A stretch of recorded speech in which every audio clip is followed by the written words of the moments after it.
সকালের জলখাবার হোক কিংবা রাতের জন্য যদি থাকে এরকম ফুলকো ফুলকো ফুলকপির পরোটা, এইটা কিন্তু দুদিন পর্যন্ত রেখে দিলে একেবারে নরম তুলতুলেই থাকবে, মুখে দিলেই মিলিয়ে যাবে।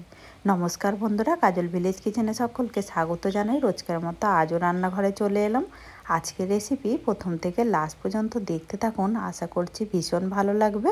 তো চলুন তাহলে শুরু করা। এখানে দেখতে পাচ্ছ আমি নিয়ে নিয়েছি ময়দা। তো এখানে 1 বাটি নিয়ে নিয়েছি, আমি এখানে 2 বাটি ময়দা নিয়ে নেব। আরও 1 বাটি নিয়ে আমি আরও 1 বাটি ময়দা নিয়ে নিলাম। আমি এখানে 2 বাটি ময়দা ব্যবহার করছি, তোমরা এখানে চাইলে কম বেশি ব্যবহার করতে পারো। এবার এখানে দিয়ে দেব স্বাদ মতো লবণ বা মাপ মতো লবণ।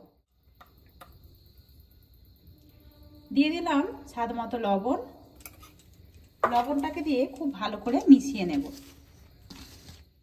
লবণটাকে দিয়ে ময়দার সঙ্গে খুব ভালো করে মিশিয়ে নিতে হবে। খুব ভালো করে মিশিয়ে নিলাম। এখানে নিয়েছি হালকা উষ্ণ কুসুম গরম জল। তো এমনই গরম জল নিয়েছি, দেখো আঙুলটা কিন্তু রাখতে পারছি।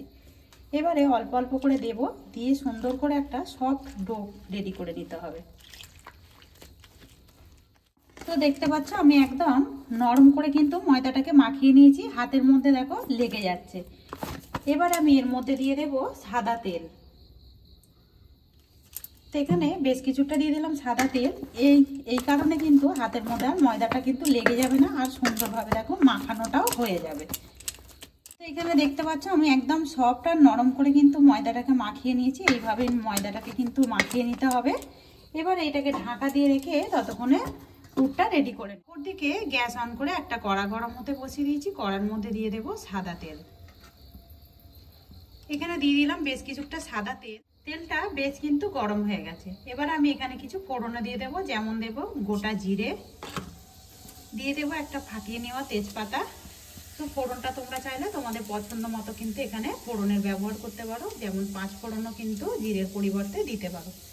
দিয়ে দেব 2টো শুকনো লঙ্কাকে একদম খুব সুন্দর করে টুকরো করে দিয়ে দেব। এবারে ফোড়নটাকে খুব ভালো করে ভেজে নিতে হবে, যতক্ষণ না সুন্দর একটা মিষ্টি গন্ধ আছে ততক্ষণ পর্যন্ত।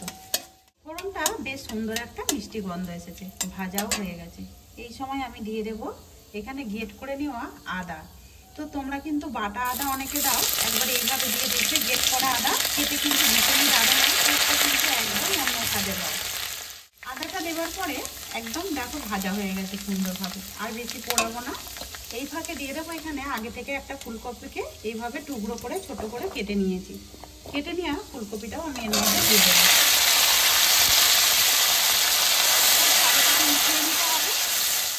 দিয়ে দেবো স্বাদ মতো হলুদ গুঁড়ো, দিয়ে দিলাম মাপ মতো লবণ। এতে করে ফুলকপিটা কিন্তু ভাজাও হয়ে যাবে আর একেবারে নরমও হয়ে যাবে। খুব ভালো করে মিশিয়ে নিতে হবে। এবারে ফুলকপিটাকে একটু ঢাকা দিয়ে দেবো। ঢাকা চাপা দিয়ে ফুলকপিটাকে একটু ভালো করে একটু ভাজা ভাজা করে নেব। আর দেখতেই পাচ্ছ ভাজাটা কতটা সুন্দর দেখতে হয়েছে। এবারে এখানে আমি একে একে কিছু মশলা দিয়ে দেবো, যেমন দিয়ে দেবো জিরে গুঁড়ো, দিয়ে দেবো বেশ কিছুটা ধনে গুঁড়ো, ঝালের জন্য দিয়ে দেবো আমি এখানে লঙ্কার গুঁড়ো।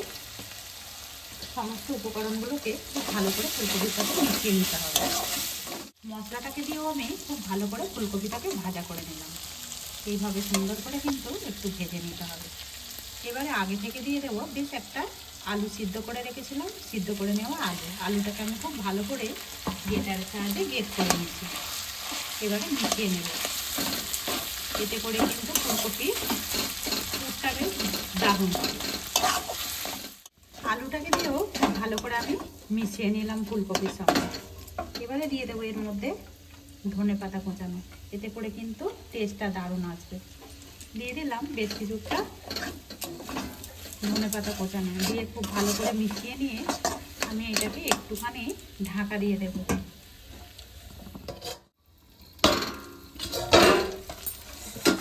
বেশ কিছুক্ষণ ঢাকা চাপা দিয়ে দিয়েছিলাম, আর দেখো পুরটা একেবারে কিন্তু রেডি হয়ে গেছে। কতটা সুন্দর দেখতে হয়েছে দেখো, আর একেবারে কিন্তু লোভনীয় হয়েছে। এবারে দিয়ে দেবো, এবারে আমি এর মধ্যে দিয়ে দেবো বেশ কিছুটা ভাজা মশলা। এখানে জিরে, ধনে, গরম মশলা, শুকনো খোলায় নিয়ে আমি ভেজে রেখেছিলাম, এটা দিয়ে দেবো। এটা যদি তোমাদের হাতের সামনে না থাকে সেই ক্ষেত্রে তোমরা এখানে গরম মশলা দিয়ে দেবে, তাতেও কিন্তু হবে। দিয়ে খুব ভালো করে মিশিয়ে নেবে, এতে করে কিন্তু পরোটাগুলোর টেস্টটা কিন্তু দারুণ আসবে। খুব ভালো করে মিশিয়ে নিলাম। এবারে আমি গ্যাসটা অফ করে পুরটাকে একটা থালার মধ্যে নামিয়ে নেব। এইদিকে ততক্ষণে তরকারিটা একটু ঠান্ডা করে নেব। ময়দাটাকে যে মাখিয়ে রেখেছিলাম বেশ কিছুক্ষণ হয়ে গেছে, কত সুন্দর সফট হয়েছে সেটা কিন্তু দেখতেই পাচ্ছেন। আর একটু মাখিয়ে নেব। খুব ভালো করে ময়দাটাকে মাখিয়ে নিলাম। এখান থেকে এবারে লেচি কেটে নেব। যেরকম ঠিক আমরা রুটি পরোটা করে থাকি সেরকমই আমরা লেচি কেটে নেব। সমস্তগুলো সুন্দর করে লেচি কেটে একটু হাত দিয়ে গোল করে নিয়েছি। এবার একটা নিয়েছি চাকি বেলনা, এর মধ্যে দিয়ে দেব সাদা তেল। খুব ভালো করে একটু মাখিয়ে নেব। আমি সাদা তেল দিয়েই বেলছি, তোমরা চাইলে কিন্তু ময়দা দিয়ে বেলতে পারো। তো একটু যদি সাদা তেল দিয়ে বেলো এতে করে কিন্তু বেশ নরমও হবে, আর পরোটাগুলো কিন্তু একেবারে শক্তও হয়ে যাবে না, খেতে কিন্তু ভীষণই দারুণ লাগবে। এবারে দু পিঠ কোট করে নিলাম।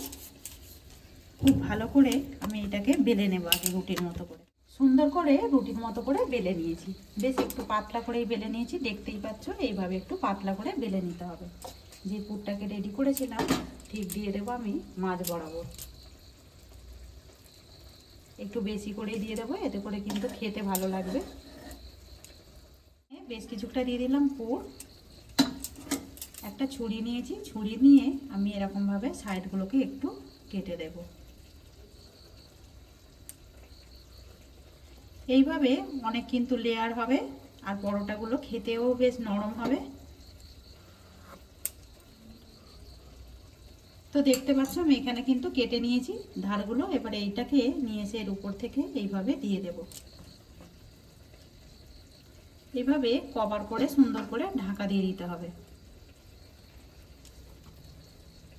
আজকের এই ফুলকপির পরোটা আপনাদের কিরকম লাগছে অতি অবশ্যই কমেন্ট করে জানাবেন। যদি ভালো লেগে থাকে একটা লাইক করে দিয়ে এইভাবে আমার পাশে থাকবেন। এবারে তুলে নেব, নিয়ে এইভাবে আমি সুন্দর করে আবারও আমি একটা লেচির মতো গড়ে নেব। তো দেখতে পাচ্ছ সুন্দর করে আমি লেচির মতো গড়ে নিয়েছি। এবারে সুন্দর করে এটাকে হালকা হাতে বেলে নিতে হবে। এখানে দেখতে পাচ্ছ সুন্দর করে আমি একটা পরোটা কিন্তু বেলে নিয়েছি। এইভাবে একদম নরম তুলতুলে করে পরোটাকে বেলে নিতে হবে। অপর দিকে দেখো একটা তাওয়া গরম হতে বসিয়ে দিয়েছি, দিয়ে দেবো এবারে তাওয়ার মধ্যে পরোটাটা। যখনই একটা পিঠ হয়ে যাবে অপর পিঠটাকে উল্টে দেব। উল্টে পাল্টে একটু ভেজে নিলাম। আর দেখতেই পাচ্ছ কত সুন্দরভাবে ফুলছে পরোটাগুলো। সামান্য একটু তেল দিয়ে দেব। তো এখানে দেখতে পাচ্ছ পরোটাগুলো কত সুন্দরভাবে ফুলছে। এইভাবে যদি পরোটা করা যায় খেতে কিন্তু ভীষণই দারুণ লাগে। আর দেখো পরোটাগুলো কতটা নরম হয়েছে, দেখতেই পাচ্ছ।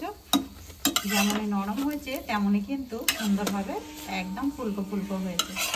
পরোটাটাকে তুলে নেব প্লেটের মধ্যে। একইভাবে সমস্ত পরোটাগুলোকেই ভেজে ফিরে সমস্ত পরোটাগুলোকেই ভেজে নিয়ে ফিরে এলাম।